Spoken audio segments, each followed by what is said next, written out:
ഇപ്പം നമ്മുടെ കയ്യിൽ 3 സൈക്കിൾസ് ഉണ്ട്, യൂസ്ഡ് ബൈക്സ് ഉണ്ട്. അപ്പം പലരും നമ്മളോട് ചോദിക്കാറുണ്ട് യൂസ്ഡ് ബൈക്സിൻ്റെ വീഡിയോസ് എന്താ ചെയ്യാത്തതെന്നുള്ളതിനെ കുറിച്ച്. അപ്പോൾ നമുക്ക് 3 ബൈക്സ് ഉണ്ട്. ഇത് ജയൻറ്റിൻ്റെ എസ്കേപ്പ് 3 എന്ന് പറയുന്ന മോഡലാണ്. അപ്പം ഇതെന്ന് പറയുമ്പോഴത്തേക്ക് ഒരു പെർഫെക്റ്റ് കണ്ടീഷൻ ബൈക്ക് എന്ന് നമുക്ക് പറയാൻ പറ്റും.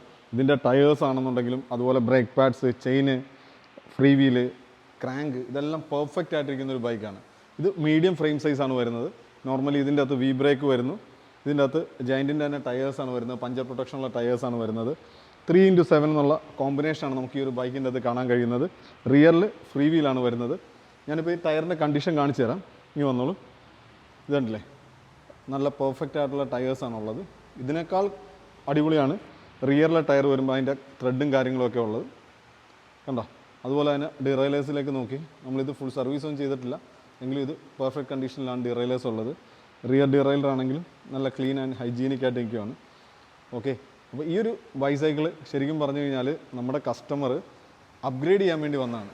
അതായത് റോഡ് ബൈക്കിലേക്ക് മാറുന്നു, അങ്ങനെ അപ്ഗ്രേഡേഷന് വേണ്ടി നിൽക്കുന്നതാണ്. ഞാൻ ഈ കസ്റ്റമറെ നമ്മളിത് ബൈബാക്ക് എടുത്തിരിക്കുന്ന ആക്ച്വൽ കോസ്റ്റ് എന്ന് വെച്ചാൽ 18,000 റുപ്പീസാണ്. അപ്പോൾ 18,000 റുപ്പീസിന് നിങ്ങൾക്ക് ഈ ഒരു ബൈക്ക് ഇപ്പം നിലവിൽ അവൈലബിൾ ആണ്.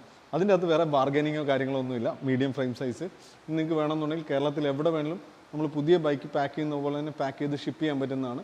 ഒരു 1,000 റുപ്പീസ് അടുത്ത് എക്സ്ട്രാ വരുത്തേ ഉള്ളൂ. ഇനി ഞാൻ അടുത്ത ബൈക്ക് കാണിച്ചു തരാം.